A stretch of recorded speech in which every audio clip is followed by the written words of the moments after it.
राधे राधे बच्चों, आज हम आप लोगों के लिए लेकर आए हैं कक्षा 10वीं का गणित भाग 2 प्रैक्टिस सेट 3.3 का प्रश्न क्रमांक फर्स्ट। तो देखिए, इसके पहले हम लोगों ने केंद्रीय कोण का माप, लघु चाप का माप, दीर्घ चाप का माप, अर्धवृत्तीय चाप, इन सब के बारे में हमने पढ़ाई किया है। आज हम चालू करते हैं प्रश्न नंबर 3.3 का पहला प्रश्न। देखिए क्या है, आकृति में सी केंद्र वाले वृत्त पर, देखिए सी केंद्र वाले वृत्त पर डी, ई, एफ और जी बिंदु हैं।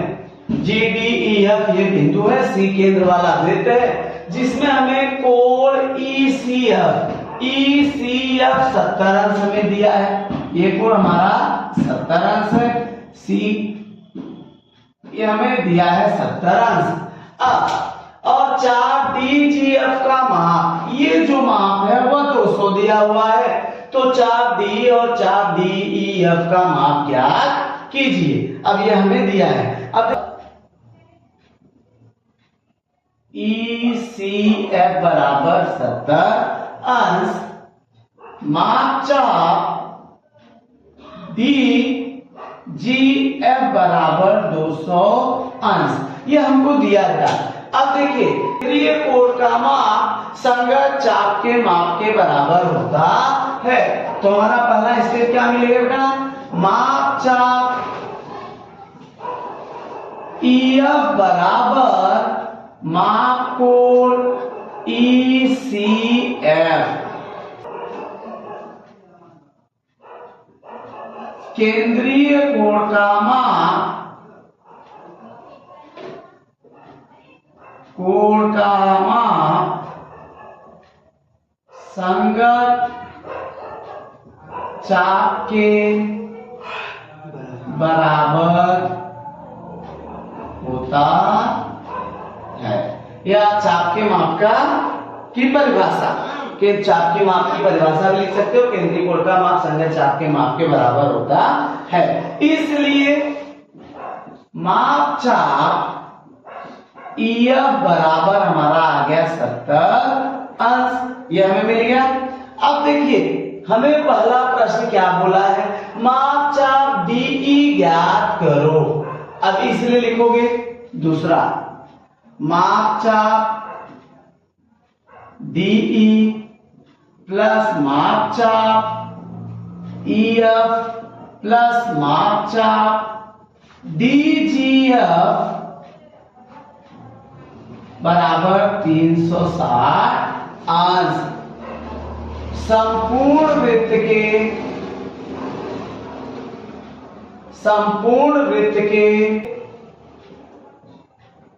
चापों के मापों का योग, पूरे वृत्त के संपूर्ण वृत्त के चापों के मापों का योग 360 अंश होता है।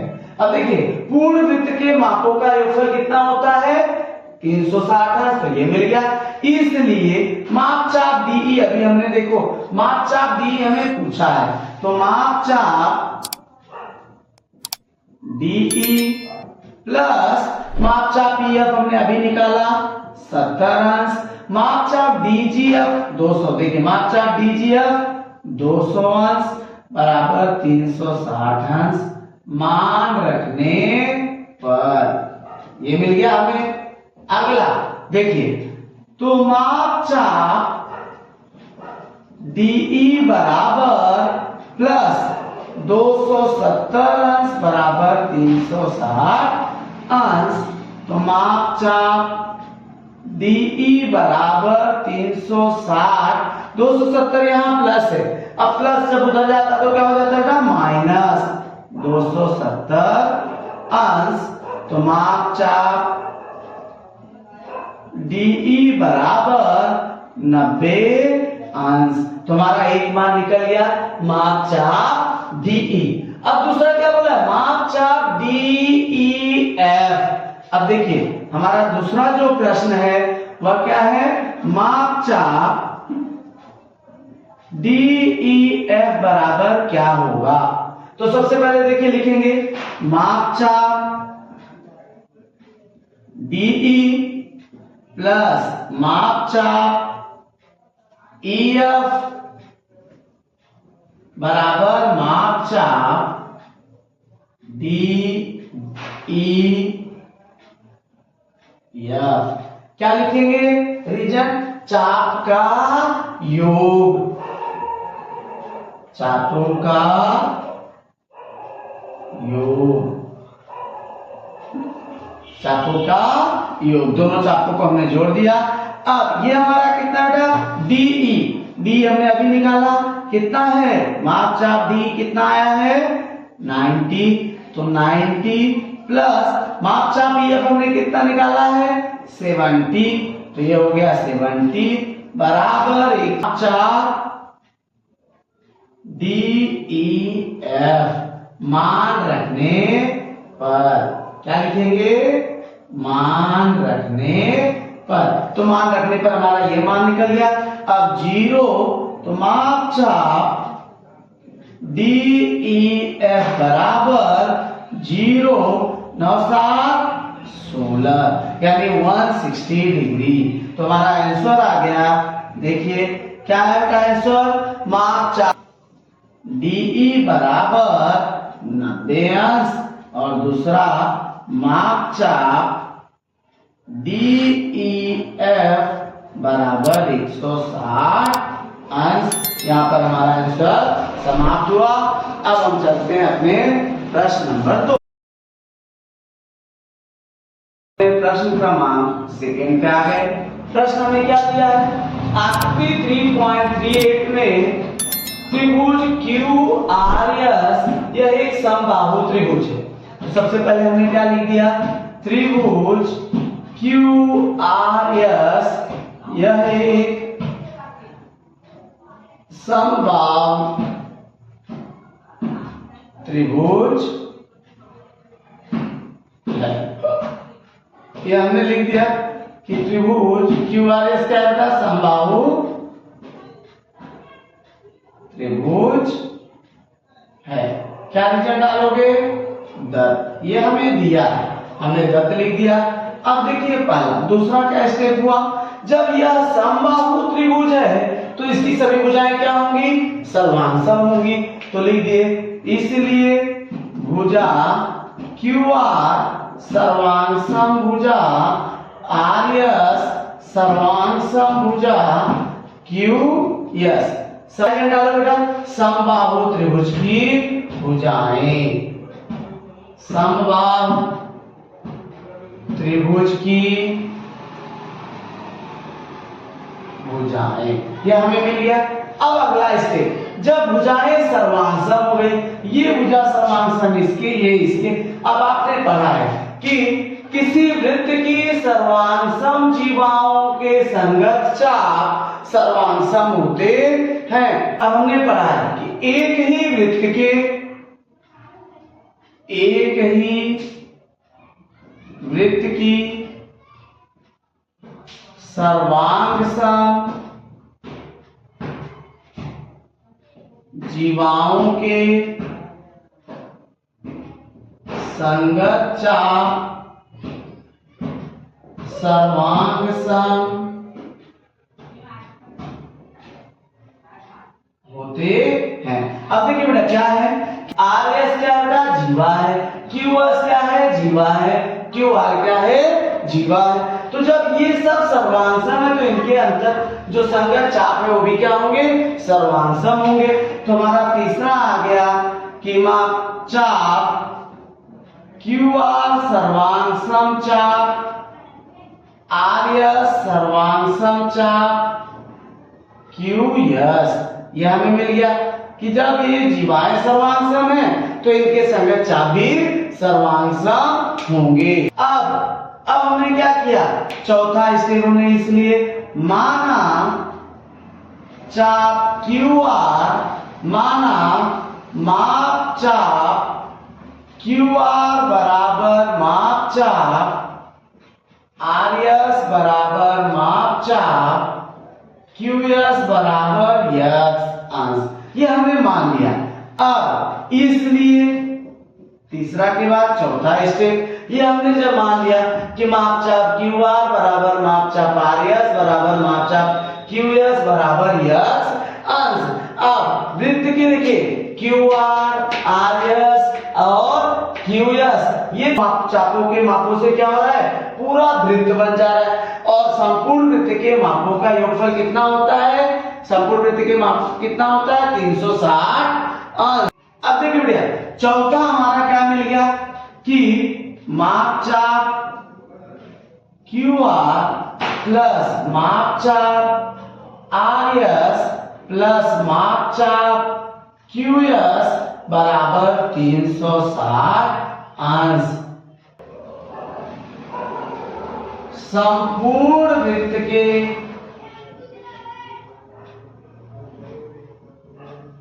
चापों के, संपूर्ण वृत्त के चापों के मापों का योग, ये हमें मिल गया कि संपूर्ण वृत्त के चापों के मापों का योग कितना होता है 360।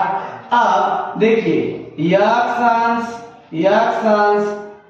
अंश बराबर 360 अंश। हमने पहले मान लिया था सबका मान कितना है x, तो 3x बराबर 360 अंश, 360 अंश बटा, यहाँ 3 से गुणा हो गया तो 3 से भाग, 3 एकम 3, 3 दूनी 6, 3 शून्य 0। यह हमारा क्या आ जाएगा 120।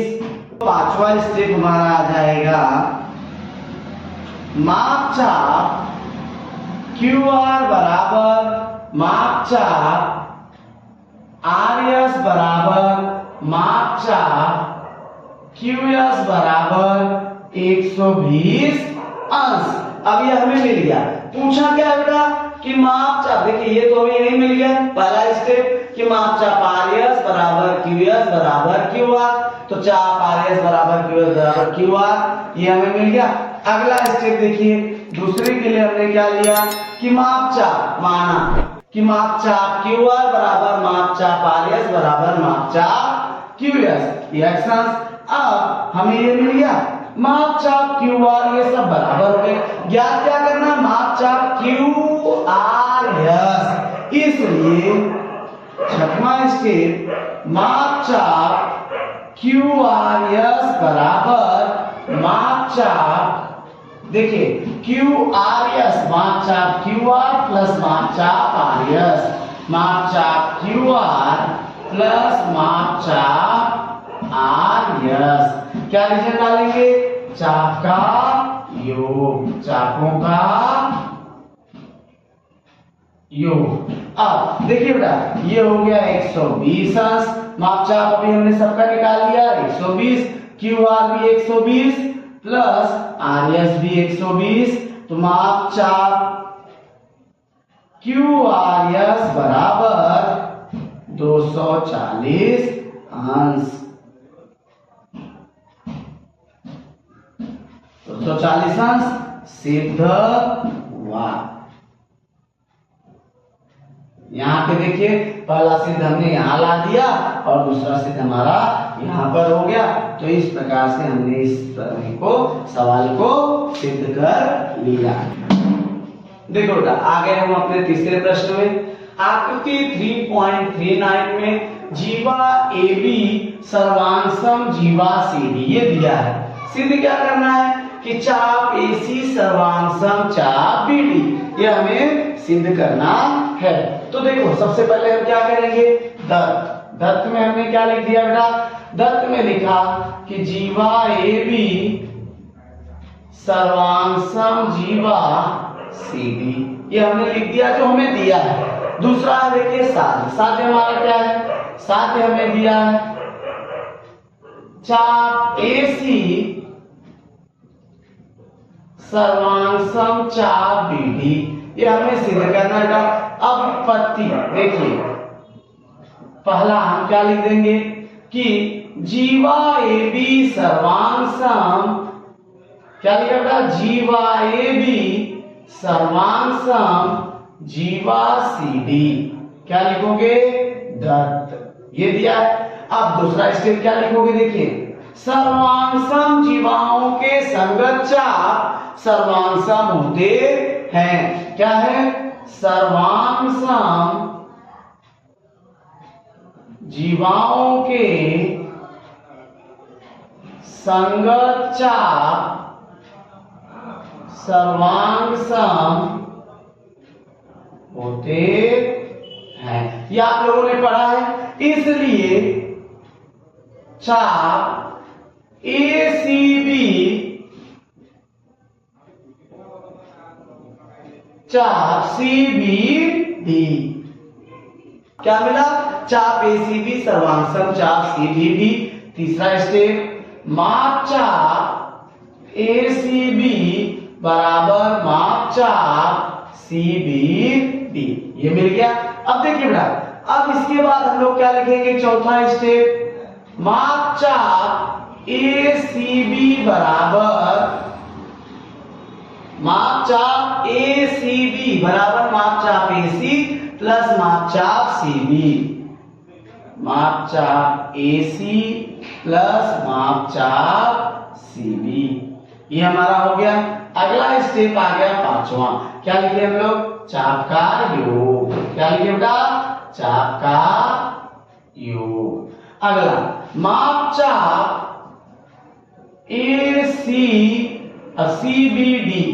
CBD बराबर माप चाप, अब देखिए माप चाप CBD बराबर क्या होगा? माप चाप CB प्लस माप चाप BD। ये भी वही लिख दिए, चाप का योग। अब अगला स्टेप देखिए बेटा छठवां।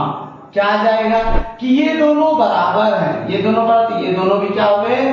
बराबर हो गए।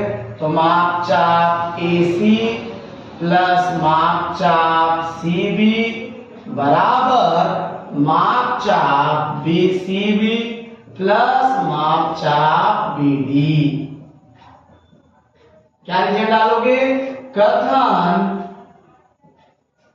3, 4, 5 से 3, 4 और 5 से हमें ये मिल गया।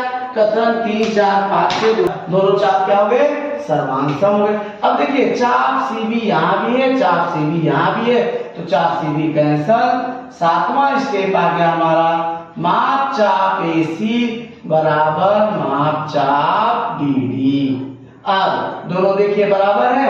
आठवां स्टेप हो जाएगा, क्या आ गया कि चाप AC सर्वांग सम चाप BD। अब देखिए दोनों बराबर हो गए, AC सर्वांग सम BD सिद्ध हुआ। यहां पर हमारा ये सिद्ध हो गया।